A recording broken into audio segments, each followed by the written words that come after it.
All right, welcome back. So in this lecture, we're going to talk about the motion workspace. So let's head over to Photoshop and click on Create New. And I'm going to label this 04 Motion Workspace. I'm going to hit OK. Let's go to File and Save As. And we're going to do 04 dot Motion Workspace. Hit Save. And now what I'm going to do is go to Window, go to Workspace, and let's click on Motion. And so you can see down here we have a timeline where we can create a video timeline or a frame animation. And then over here, if I expand this out, we have History, Action, Properties, Brush Settings. Let's bring this up a little bit.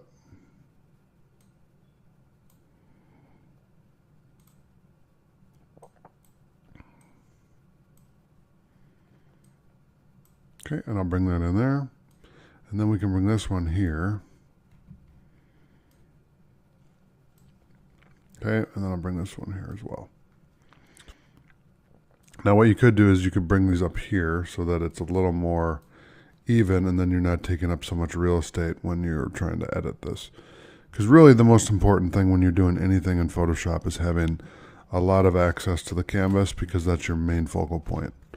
The tools are very important, don't get me wrong, but this is very important as well.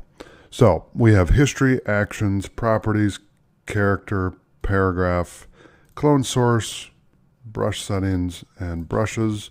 And then we have Histogram, Info, Libraries, Adjustments, Layers, and then Channels. And we also have 3D.